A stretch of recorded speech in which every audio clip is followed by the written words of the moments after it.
నమస్కారం.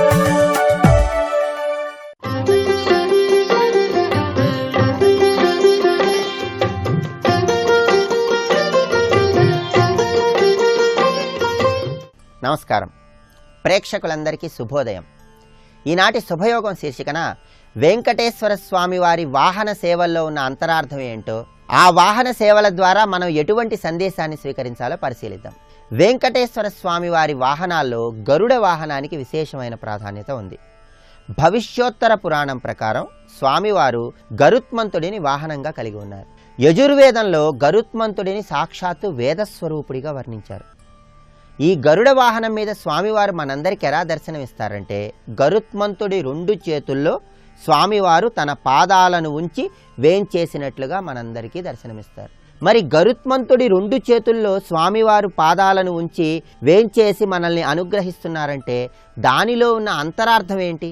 ఈ విషయాన్ని పరిశీలిస్తే, భగవంతుడి పాదాలను ఆశ్రయించటం ద్వారా ఎవరైనా జీవితాన్ని చరితార్థం చేసుకోవచ్చు.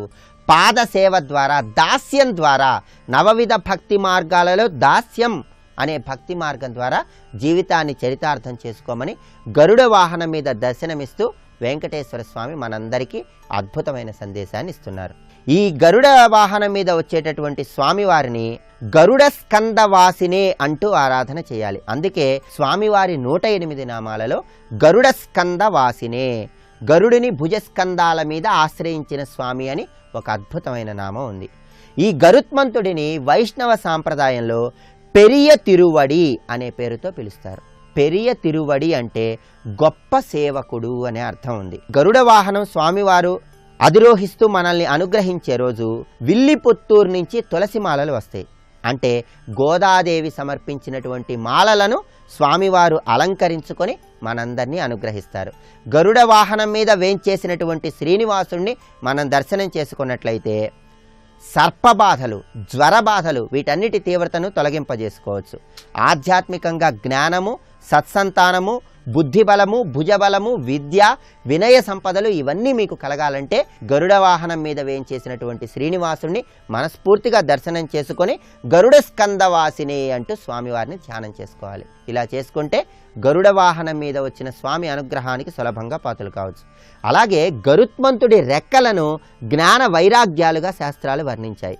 శ్రీవారి పాదపద్మాలను సకల అభీష్టప్రదాలుగా వర్ణించాయి. అంటే కాలసర్పదోషం ఉన్న, ఆలస్య వివాహం ఉన్న, సంతాన నష్టం ఉన్న వీటన్నిటినీ తొలగింపజేసుకోవటానికి, జ్ఞాన వైరాగ్యాలను సిద్ధింపజేసుకోవటానికి గరుత్మంతుడి మీద వచ్చిన శ్రీవారి పాదపద్మాలను ప్రతి ఒక్కరూ ఆశ్రయించాలని ఈ గరుడ వాహనం మనకు తెలియజేస్తోంది.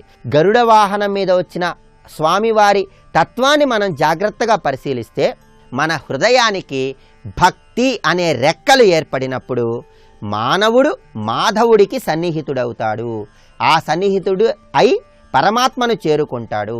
భగవంతుడి దగ్గరకు భక్తుడు చేరుకోవటానికి భక్తి అనే రెక్కలు ఏర్పడాలని చెప్పటానికి సంకేతంగా శ్రీవారు గరుత్మంతుడి మీద అధిరోహిస్తూ మనందరినీ అనుగ్రహిస్తున్నారు. అలాగే స్వామివారికి హనుమద్వాహనం మీద అద్భుతమైనటువంటి తత్వం కూడా దాగి ఉంది. శ్రీనివాసుడు హనుమద్వాహనం మీద సంచరిస్తూ మనందరికీ చక్కటి సందేశాన్ని ఇస్తున్నాడు. హనుమంతుడిని వైష్ణవ సాంప్రదాయంలో సిరియ తిరువడి అనే పేరుతో పిలుస్తారు. అడి అంటే పాదం, సిరియ అంటే చిన్న అని అర్థం. అంటే హనుమంతుడు స్వామివారికి చిన్న సేవకుడు అని అర్థం.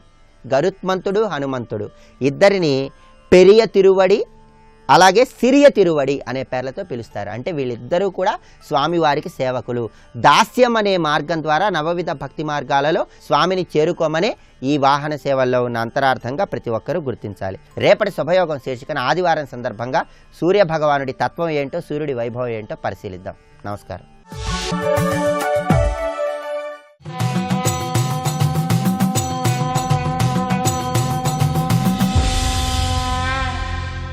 శతక సాహితీ సరస్వతికి నమస్కారం.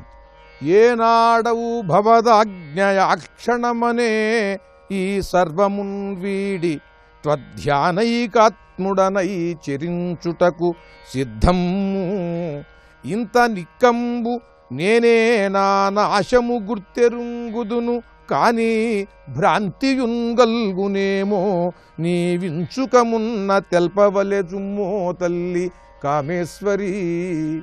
ఓ కామేశ్వరీదేవి, ఏనాడవు భవదాజ్ఞయాక్షణమనే ఈ సర్వమున్ వీడి త్వధ్యానైకాత్ముడనై చెరించుటకు సిద్ధము. నీ ఆజ్ఞ ఎప్పుడైతే అప్పుడే నేను తక్షణం ఈ శరీరం నుండి నీతో వచ్చేసేయటానికి నేను సిద్ధంగా ఉన్నాను. ఈ శరీరాన్ని వదిలేస్తాను. దీనిపైన నాకు ఏమాత్రము కూడా మమకారం అనేది ఉంచుకోను. ఏ మమకారము లేకుండా ఇన్నాళ్లుగా ఈ శరీరాన్ని ఆశ్రయించి ఉన్నప్పటికీ కూడా నీ ఆజ్ఞ అయితే ఆ క్షణమే దీన్ని వదిలేసి వస్తాను. ఈ శరీరంతో పాటు సంపాదించిన అనేక సంపదలను కూడా వదిలివేస్తాను. వాటి మీద కూడా నాకు మమకారం లేదు. అలాగే ఈ శరీరంతో చేసినటువంటి మంచి చెడుల ఫలితాలను కూడా వదిలేస్తాను. మంచి వద్దు, చెడు వద్దు. నేను నిన్నే నమ్ముకున్నాను తల్లి. ఆ క్షణమే ఈ సర్వమున్ వీడి త్వధ్యానైకాత్ముడనై నిన్ను నిరంతరం ధ్యానిస్తూ ఆత్మతో నిన్నే ధ్యానిస్తూ ఈ శరీరాన్ని వదిలి వస్తాను. చెరించుటకు సిద్ధము, నీతో వచ్చేయటానికి సిద్ధం. నిక్కంబు, ఇది సత్యం. నేనే నా నాశము గుర్తెరుంగుదును. అసలు ఈ శరీరాన్ని ఎప్పుడు వదిలిపెట్టేయాలి అనేటువంటి అంశం, ఈ శరీరంలో నుండి ఈ ప్రాణం ఎప్పుడు బయటకు వచ్చేస్తుందో నిన్ను ఆరాధించటం వల్ల, నీ యోగ సాధన వల్ల నేనే తెలుసుకున్నాను. నాకే తెలుస్తుంది. అది నిన్ను కోరుకోవటం మాత్రమే కాదు, అసలు నాకే తెలుసు. నేనే నా నాశము గుర్తెరుంగుదును. ఎవరు చెబుతారు అసలు ఈ మాట? ఎవరు చెప్పగలరు? ఈ శరీరం నుండి నా ప్రాణాన్ని ఎప్పుడు వదిలివేస్తానో నాకే తెలుసు. నేనే తెలుసుకోగలను ఈ ప్రాణం ఎప్పుడు బయటకు వెళ్ళిపోవాలో, వెళ్ళేటువంటి పరిస్థితి ఏర్పడుతుందో. నేనే నా నాశము గుర్తెరుంగుదును. కానీ నాకు తెలుసు. కానీ ఎందుకనంటే నీ మాయ అనేటువంటిది అనేక విధాలుగా ఉంటుంది. ఆ సమయంలో మాయ గమ్మితే తెలుసుకోలేము. అప్పుడు మాయగమ్మి ఇప్పుడు లేనటువంటి ఈ శరీర భ్రాంతి, మమకారం అప్పుడు ఏర్పడితే నీ మాయ వల్ల. అందుకని తల్లి నిన్ను ఇప్పుడు ప్రార్థిస్తున్నాను. నేనే నా నాశము గుర్తెరుంగుదును. కానీ భ్రాంతియుంగల్గునేమో, మళ్ళీ ఈ శరీరం మీద భ్రాంతి కలుగుతుందేమో, ఈ శరీరంతో ఇంకా అనుభవించాలి అనేటువంటి భ్రాంతి కలుగుతుందేమో. నీవించుకమున్న తెల్పవలె జుమ్ము ఓ తల్లి కామేశ్వరి. నువ్వు కొద్దిగా నాకు ముందుగా తెలియజేస్తే, ఈ శరీరం ఇదిగో ఈ సమయంలో దీనితో పని అయిపోయింది నీకు అని నువ్వు గనక తెలియజేసినట్లయితే, సుస్థిరముగా నాకుండేటువంటి నీ ఆరాధన వల్ల, నీ అనుగ్రహం వల్ల ఏర్పడిన కించిత్ జ్ఞానంతో నేను కూడా తెలిసిన వాణ్ణి నువ్వు కూడా సూచన చేస్తే, ఇక ఈ శరీరం మీద భ్రాంతి లేకుండా చేసుకుని సుస్థిరమైనటువంటి దృఢమైన భావముతో ఈ శరీరాన్ని వదిలి నీ దగ్గరకు వచ్చేస్తాను తల్లి అంటూ మహాయోగ సాధకుడై అయిన, ఎందుకనంటే కవితారూప తపస్సు చేసినటువంటి మహాయోగీశ్వరుడు ఈ చెల్లపిళ్ళ వెంకట శాస్త్రి గారు కానీ, తిరుపతి శాస్త్రి గారు కానీ, వీరు కవితారూప తపస్సులు, కవిత్వం అనే రూపంలో మహాతపస్సు చేశారు. వీరికి తప్పకుండా వారి వారి శరీరములకు ఉండే శక్తి, వారి ప్రాణశక్తిని ఎప్పుడు వారు ఈ శరీరం నుండి బయటకు తీసుకుని వెళ్ళిపోవాలో తెలిసినటువంటి యోగీశ్వరులు గనుక, ఆ యోగ సాధనతో ఆ కామేశ్వరీదేవిని ఆరాధిస్తూ అద్భుతమైనటువంటి వారి యోగ సాధన అనుభవాలను చక్కగా పద్యములలో పొందుపరిచి, శరీరభ్రాంతి లేనటువంటి స్థితిని అందరూ కూడా ఆ స్థాయికి చేరుకోవాలని చక్కని సూచన చేస్తూ అద్భుతమైన పద్యరచన చేసి గొప్ప శతకాన్ని మనకు అందించిన అవధాన చక్రవర్తులు, మహాకవులు శ్రీ తిరుపతి వెంకటేశ్వర కవుల కామేశ్వరీ శతకంలోని మరి ఒక పద్యం గురించి రేపు ఉదయం తెలుసుకుందాం. ఓం శ్రీ కామేశ్వరీదేవ్యై నమః.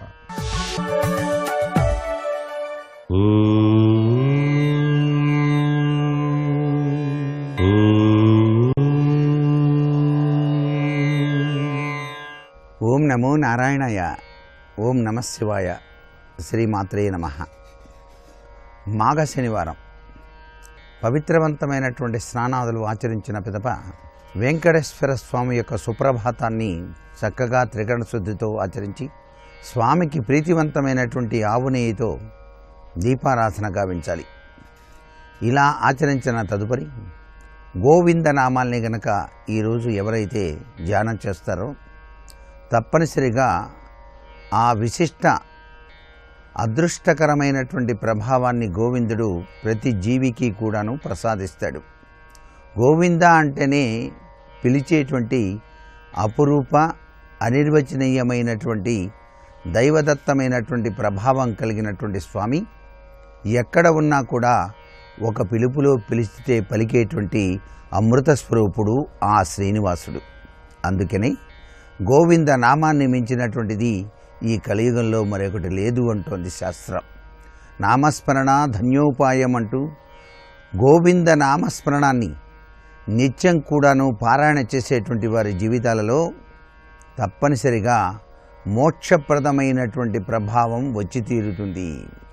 అందుకనే జీవితాన్ని గడిపేటువంటి ప్రతి వ్యక్తి అనుక్షణం కూడాను హరినామ సంకీర్తనం లేక గోవింద నామాల్ని ఉచ్చరించినట్లయితే చివరి దశలో చక్కటి యోగవంతమైనటువంటి పరమపదాన్ని సాధింపచేసుకోవటానికి ఆస్కారం ఉంటుంది అంటోంది భారతీయ సనాతన సంస్కృతి సంప్రదాయం.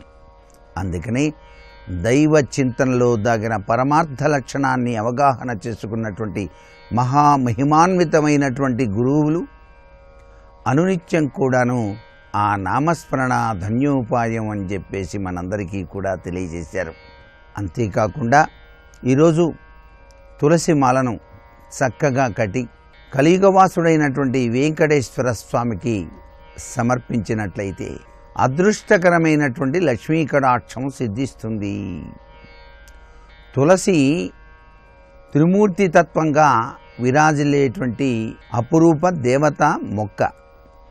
ఆ మొక్కలో దాగినటువంటి అనిర్వచనీయమైనటువంటి లక్షణాలు మనకు ఆరోగ్యాన్ని ఐశ్వర్యాన్ని కూడాను ప్రసాదిస్తాయి. అటువంటి తులసి దళాన్ని స్వామివారికి మనఃపూర్వకంగా సమర్పించి ధన్యులమై తరిద్దామా మరి. సర్వే జనా సుఖినో భవంతు.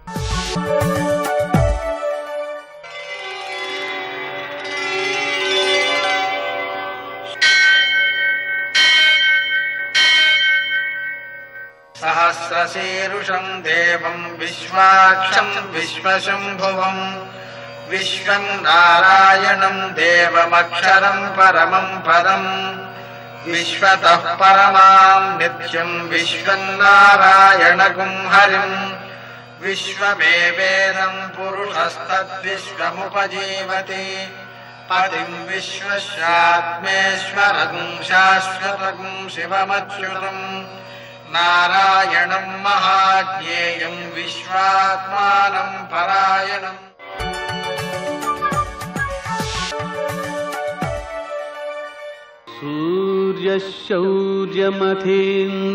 సూర్యశౌర్యమథేందురింద్రపదవీ సన్మంగళం మంగళం. పద్మావతి ప్రణయలాలిత ముగ్ధదేహ శ్రీ వెంకటేశరుణమోచనమస్తు మహ్యం.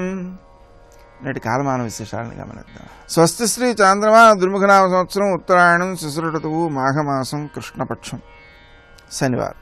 సూర్యోదయం 6 గంటల 40 నిమిషాలకు, సూర్యాస్తమయం 6 గంటల 17 నిమిషాలకు. తిథి చతుర్దశి రాత్రి 9 గంటల 16 నిమిషాల వరకు. నక్షత్రం శ్రవణం ఉదయం 7 గంటల 8 నిమిషాల వరకు. వర్జం ఉదయం 11 గంటల 9 నిమిషాల నుంచి మధ్యాహ్నం 12 గంటల 46 నిమిషాల వరకు. దుర్ముహూర్తం ఉదయం 6 గంటల 40 నిమిషాల నుంచి 8 గంటల 13 నిమిషాల వరకు. అమృతకాలం రాత్రి 8 గంటల 47 నిమిషాల నుంచి 10 గంటల 24 నిమిషాల వరకు. రాహుకాలం శనివారం కాబట్టి ఉదయం 9 నుంచి 10:30 వరకు. అష్టకవర్గ రీత్యా శుభప్రదమైన సమయం మధ్యాహ్నం 1:30కి. నేటి విశేషం మాఘమాసం శనివారం, శివరాత్రి మరునాటి రోజు. శివరాత్రికి సూర్యోదయం నుంచి మరల సూర్యోదయం వరకు ఆ శంకరుణ్ణి ఆరాధన చేసుకుని అభిషేకాలు చేసుకుని ఉదయకాలం ముందు మరల శివుని పూజించుకుని ఆ తర్వాత నలుగురు కలిసి భోజనాలు చేస్తూ ఉంటారు ప్రసాదంగా.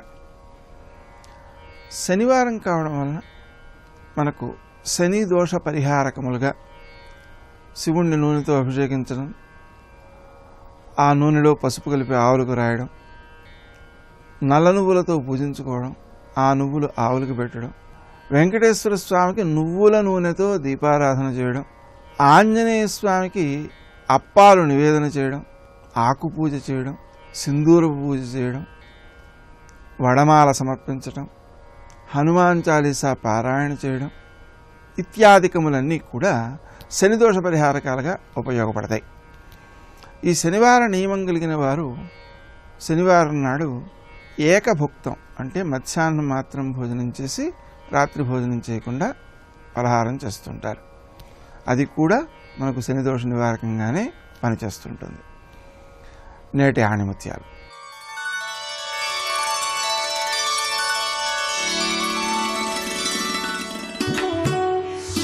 చెడు భావనలను నిగ్రహించుకుంటే మనలో సానుకూల శక్తి ఉత్పన్నమవుతుంది.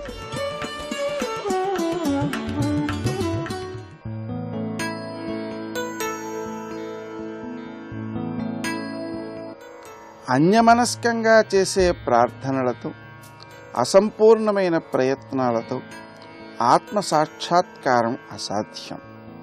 సంపూర్ణంగా అంతర్దృష్టిని ధ్యానంపై నిలిపినప్పుడే అది సాధ్యం.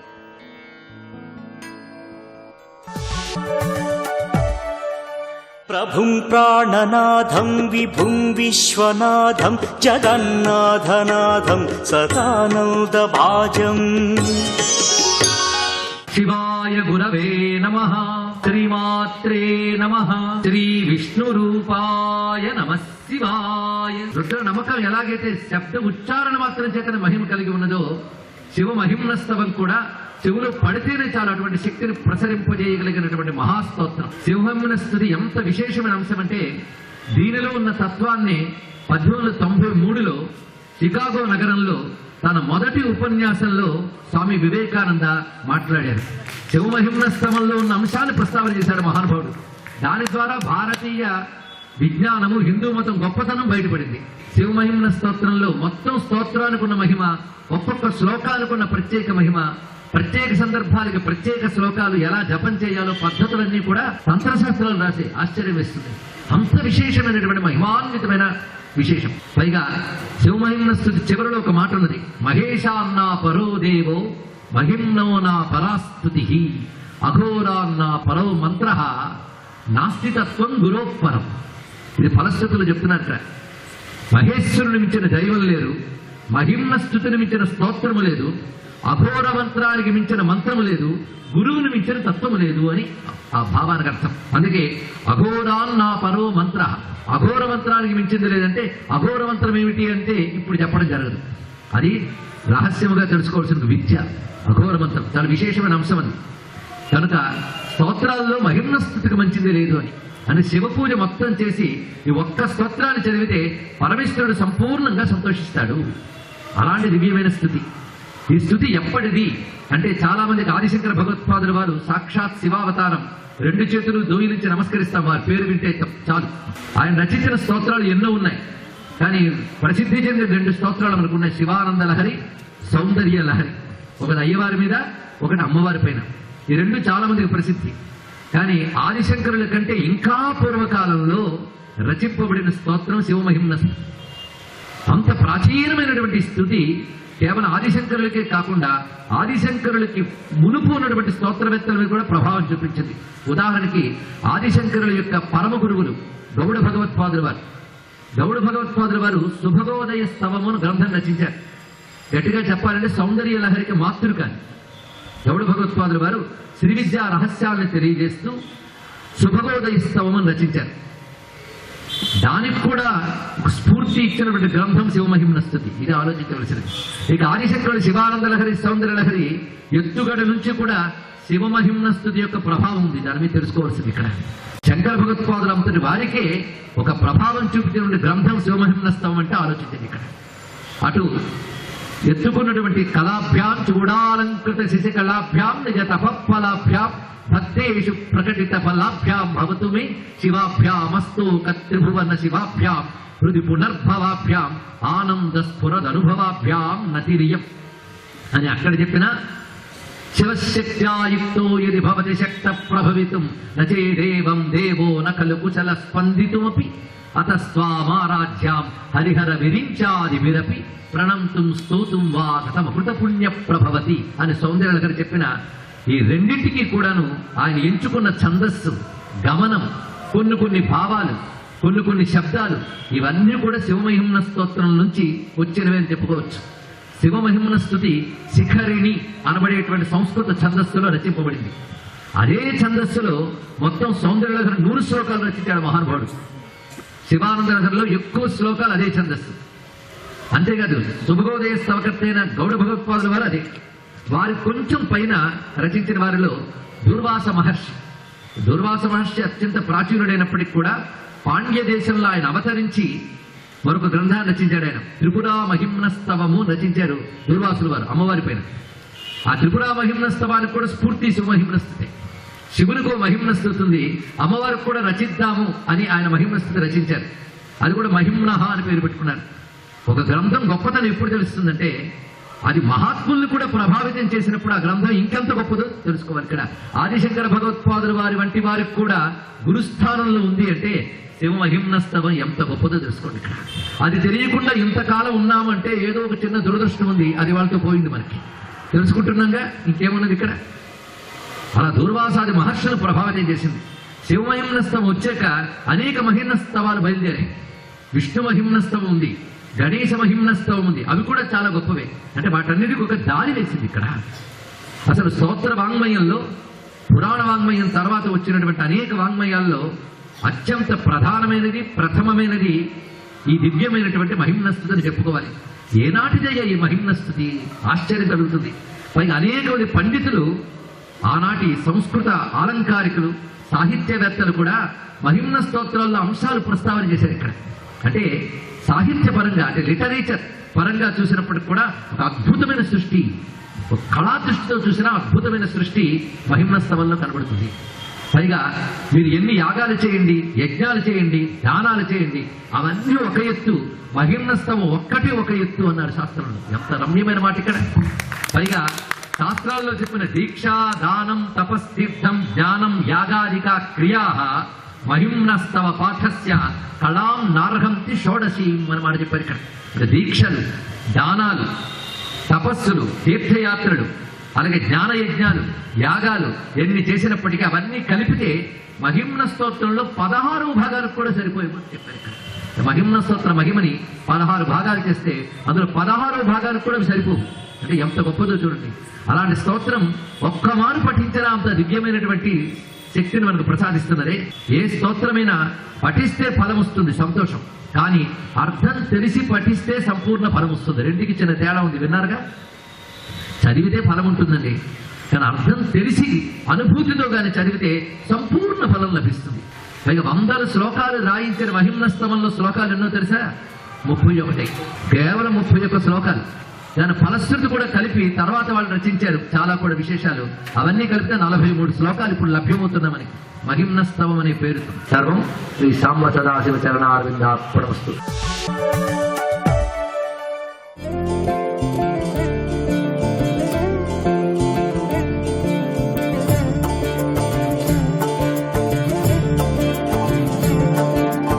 వృద్ధాప్యం వచ్చిన తరువాత ఒక్క చూరు కింద ఒక ఇంట్లో తండ్రి కొడుకు కలిసి ఉండడం అది లభించమంటే లభించే ఐశ్వర్యం కాదు.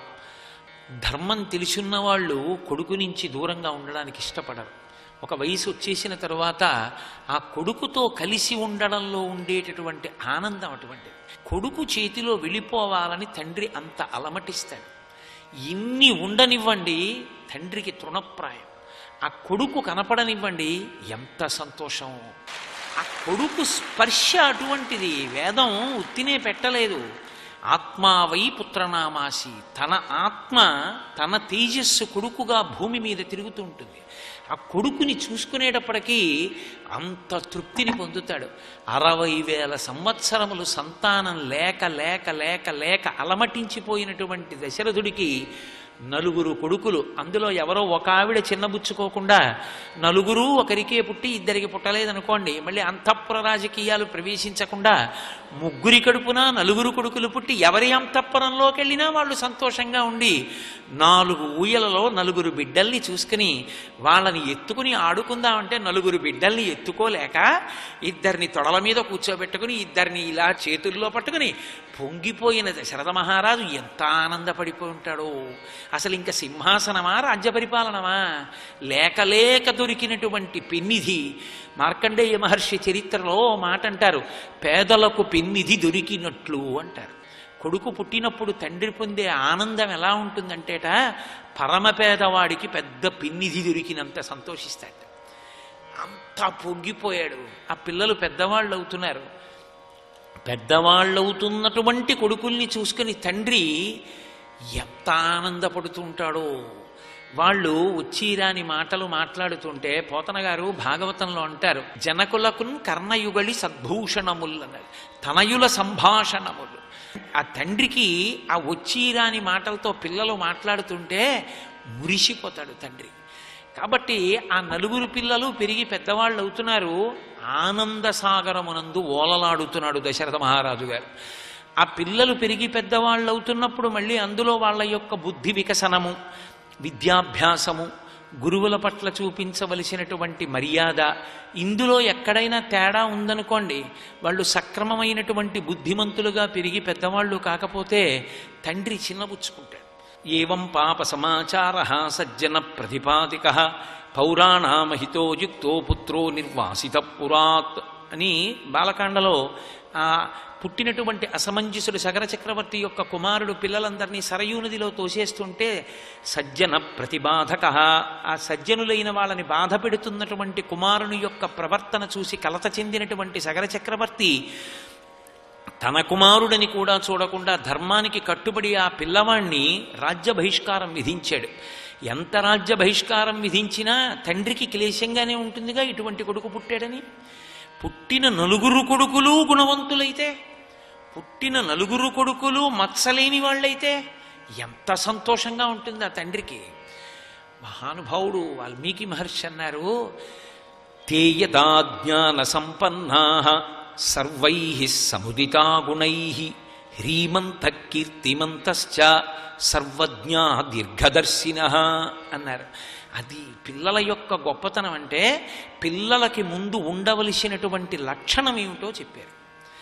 వాళ్ళు తేయదా జ్ఞాన సంపన్నా, చక్కగా గురువులు ఏది చెప్పారో దాన్ని జీర్ణం చేసుకున్నారు, లోపల పట్టించుకున్నారు, అనుష్ఠాన క్రమంలోకి తెచ్చుకున్నారు. సర్వై సముదితా గుణై హ్రీమంత కీర్తిమంతశ్చ. ఇది వృద్ధిలోకి వచ్చేటటువంటి వ్యక్తికి ఉండేటటువంటి లక్షణం, పతనమైపోయే వ్యక్తిలో ఉండని లక్షణం. యాదేవీ సర్వభూతేషు లజ్జారూపేణ సంస్థిత నమస్తస్యై నమస్తస్యై నమస్తస్యై నమో నమః అంటాం. హ్రీమంత కీర్తిమంతశ్చ. వాళ్ళు చాలా సిగ్గుపడుతుండేవారట పిల్లలు. ఎందుకు సిగ్గుపడ్డాం అంటే ఏదో ఎవరో వచ్చారని చెప్పి సిగ్గుపడ్డం కాదు. సముద్రం అంత గాంభీర్యం ఉన్నవాళ్ళు.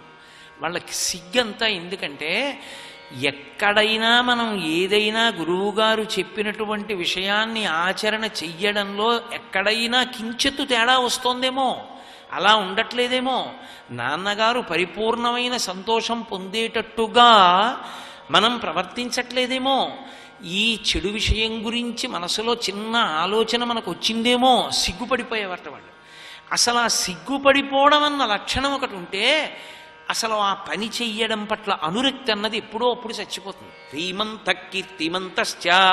కీర్తిమంతులు అవుతున్నారు. తండ్రికి ఇంతకన్నా కావలసిందే ఉంది? ఎవరో కనపడి ఎవరో వచ్చి, ఏమి కొడుకుని కన్నావయ్యా, ఎంత గొప్ప కొడుకయా, మహానుభావుడయా అన్ననాడు కదూ సంతోషం. అందుకే లోకంలో చూడండి, ఒక మహాత్ముడైన వాడు కనపడ్డాడు అనుకోండి, వెంటనే ఒక మాట అంటారు, ఏ తల్లి కన్న బిడ్డవో అంటారు. ఎందుకని? ఇంకా ఆ పిల్లవాని యొక్క జననమునందు పురుషుని యొక్క శ్రమయందు ఆనందమున్నది. కానీ స్త్రీ పాత్రలో విశేషమైన ఖేదమున్నది. పునర్జన్మతో సమానమైనటువంటి ప్రసవ వేదన అనుభవించి ఎంతో నెత్తురు పోగొట్టుకుని ఎన్నో ఉపవాసాలు చేసి ఎంతో పథ్యం చేసి ఆ పిల్లాన్ని బతికించుకుంది.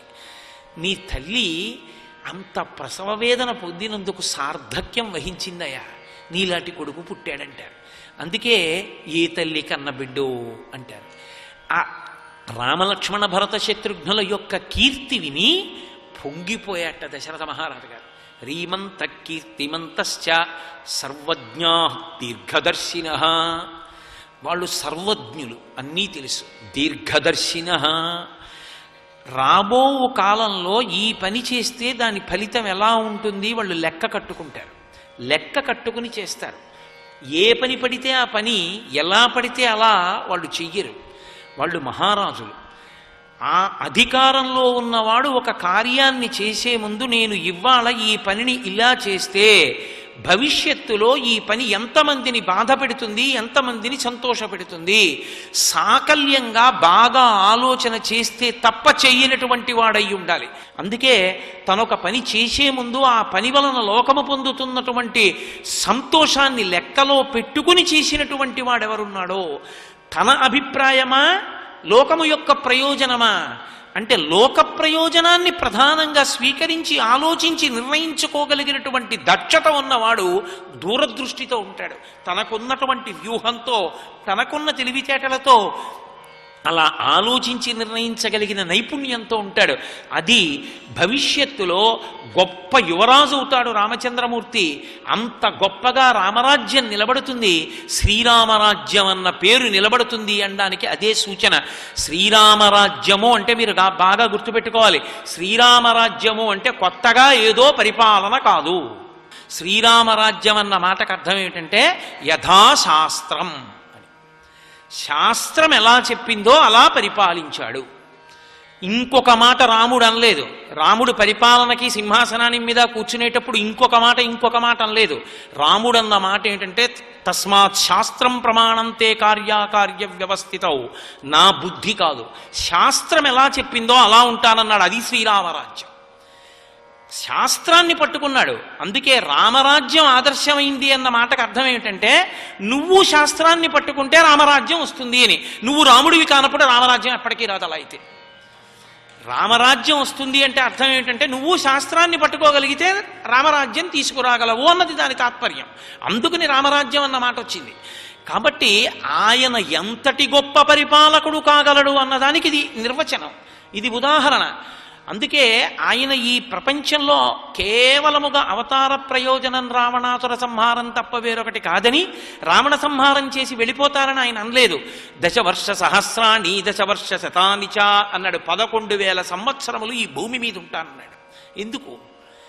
పరిపాలన దగ్గర నుండి సంతానమును పొందడం దగ్గర నుంచి ధర్మాన్ని నిలబెట్టడం వరకు ఒక మనుష్యుని యొక్క గొప్పతనాన్ని చూపించడానికి నరుని యొక్క జన్మ అవహేళన చేయబడినప్పుడు నరుని యొక్క జన్మ ప్రాశస్త్యాన్ని ఎలుగెత్తి చాటినటువంటి మహాపురుషుడు రామచంద్రమూర్తి. అందుకే రామచంద్రమూర్తికి నమస్కరించని నరుడు నరుడే కాడు. అసలు మనుష్యత్వం ఎంతకాలం బతుకుతుంది అంటే రామాయణం విన్నన్నాళ్ళు, రామాయణం చదువుకున్నన్నాళ్ళు, రామాయణం పాటింపబడినన్నాళ్ళు. రామాయణాన్ని విడిచిపెట్టేసిన నాడు జాతి ఎందు మనుష్యత్వం ఉండదు, రాక్షసత్వము ప్రబలుతుంది. అంత గొప్పది రామావతారం. అటువంటి రామచంద్రమూర్తి రీమంత కీర్తిమంతశ్చ సర్వజ్ఞ దీర్ఘదర్శిన. ఆ అన్నదమ్ములు నలుగురు అంత గొప్ప ఆలోచన సరళి కలిగినటువంటి వారై చక్కగా పెరిగి పెద్దవాళ్ళు అవుతున్నారు. ఎంతో సంతోషిస్తున్నాడు దశరథ మహారాజు గారు. చతుర్ముఖ బ్రహ్మగారు ప్రాణులలోకెల్లా ఉత్కృష్టుడు. ఎంత సంతోషిస్తూ ఉంటాడో అలా సంతోషిస్తున్నట్ట దశరథుడు. సర్వం శ్రీ ఉమామహేశ్వర పరబ్రహ్మార్పణమస్తు. స్వస్తి.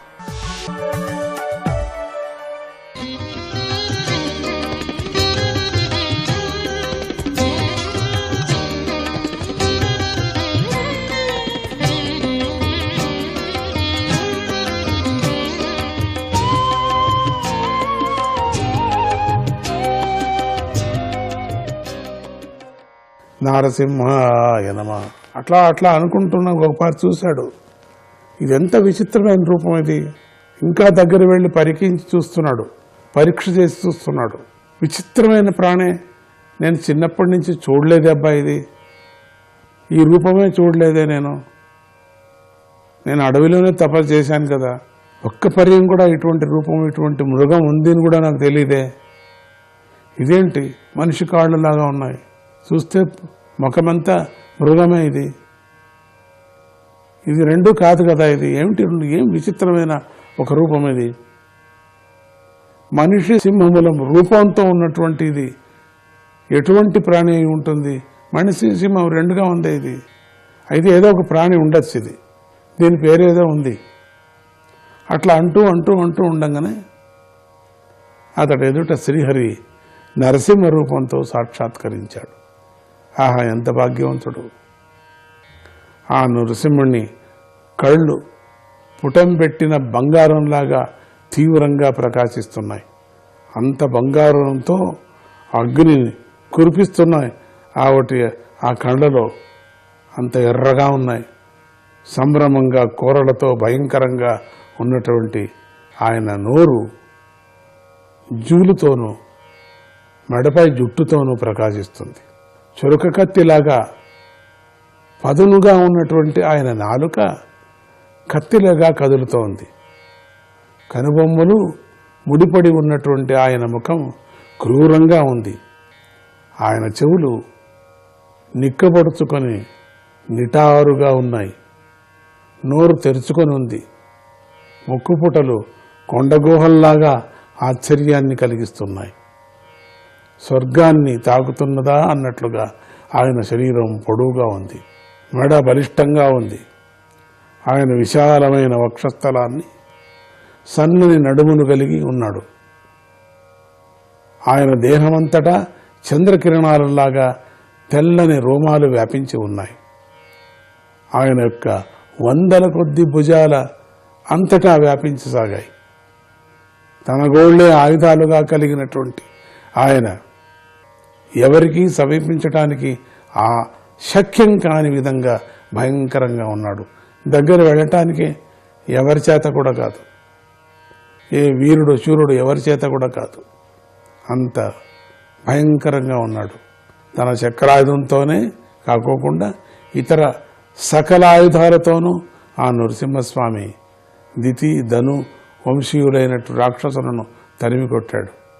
అప్పుడు హిరణ్యకశిపుడు తనలో తాను శ్రీహరి మహామాయావి, బహుశా నన్నీ విధంగా వధించాలని ఉపాయం పన్ని ఉంటాడు.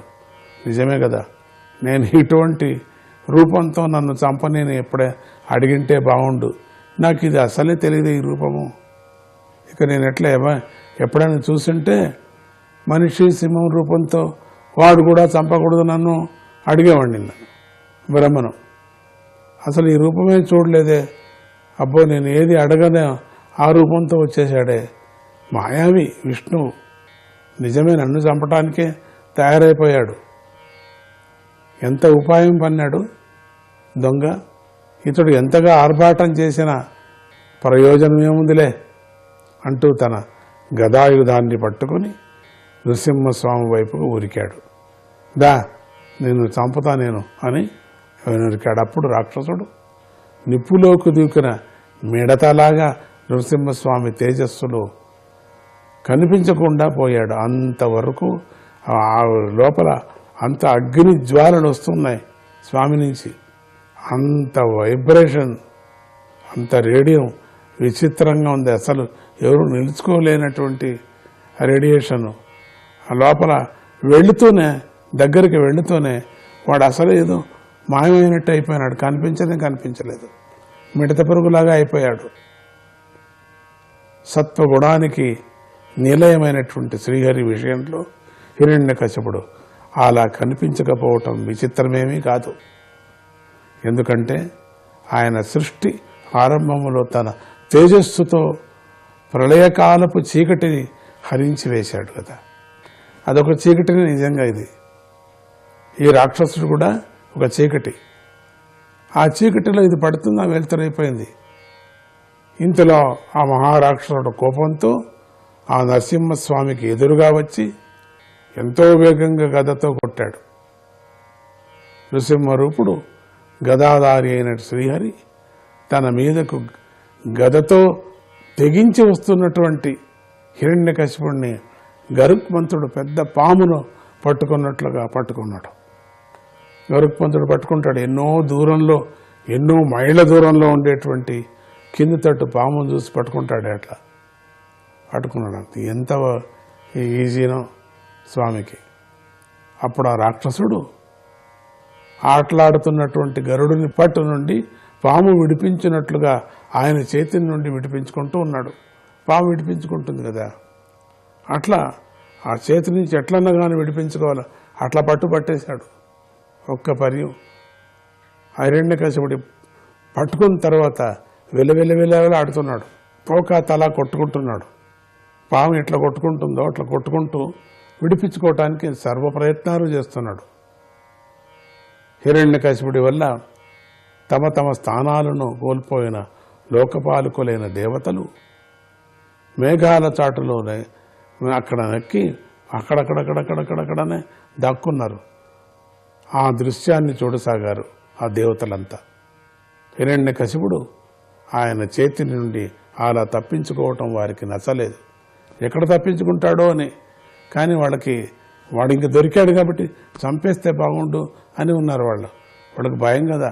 ఎక్కడ తప్పించుకొని మాయమైపోయి మా తట్టు పడతాడేమో అని చెప్పేసి వాళ్ళకు భయం.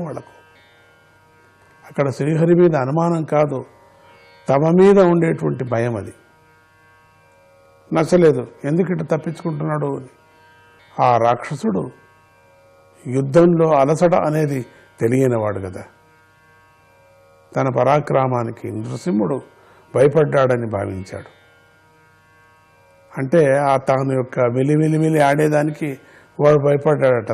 మన స్వామి భయపడ్డాడట. నరసింహస్వామి ఎందుకు భయపడతాడు? కత్తిని డాలును పట్టుకొని ఎంతో వేగంగా మళ్ళీ నృసింహుని మీదకు వెళ్ళాడు. మళ్ళీ కిందికి పడి మళ్ళీ లేచి వెళ్ళాడు. గ్రద్ద ఎంత వేగంగా కదులుతుందో అంత వేగంగా వాడు కదులుతూ కత్తిని డాలును క్రింద పైన అవకాశం లేని విధంగా త్రిప్పుతూ సంచరించాడు ఆ రాక్షసుడు మాయావి. నృసింహరూపి అయినటువంటి శ్రీహరి అది చూసి పెద్దగా అట్టహాసం చేశాడు. వీడు తిరుగుతూ ఉండే విన్యాసం చూసి కింద పైన తిరుగుతున్నాడు. గుండ్రంగా తిరుగుతూ అటు ఇటు అసలే కనపడటం లేదు.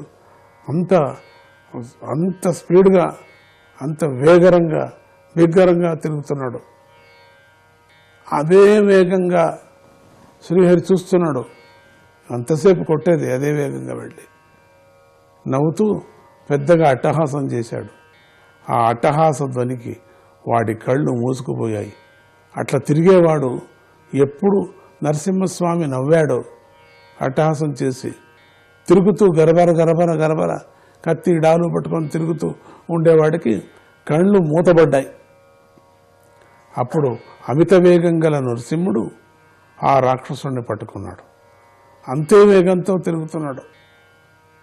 పట్టేసుకున్నాడు. ఎంతసేపు పట్టుకోవటం, చిన్న ఒక ఈగె. హిరణ్యకశిపుడు ఇంద్రుడి వజ్రాయుధం దెబ్బలతో కూడా గాయపడిన శరీరము కలిగినటువంటి వాడు కదా. అటువంటి వాడు నృసింహస్వామి చేతిలో వీళ్ళిద్దరు కూడా అంతేనే. ఈ రాక్షసుడికి ఒక దేవతలు రాక్షసుల యొక్క యుద్ధంలో ఇంద్రుడి యొక్క ఏటు బాగా పడింది అప్పుడు. కానీ తట్టుకున్నాడు. ఇంద్రుడి యొక్క వజ్రాయుధంతో ఒక్క ఏటుతో సమస్త లోకాలు కింద పడిపోతాయి. అటువంటి దెబ్బలు తట్టుకునేటువంటి వాడు ఎవడో ఆ రాక్షసుడు. అటువంటి వాడిని నృసింహస్వామి చేతిలో చిక్కి బాగా వివసుడైపోయాడు. పాపం ఆయాసపడ్డాడు, దుఃఖపడుతున్నాడు. ఎంత పని అయింది అని చెప్పేసి గాయపడ్డాడు. వీడి యొక్క శరీరం ఎటువంటిది? వజ్రాయుధానికి వంగనటువంటి శరీరం ఇది. నారసింహాయ నమః.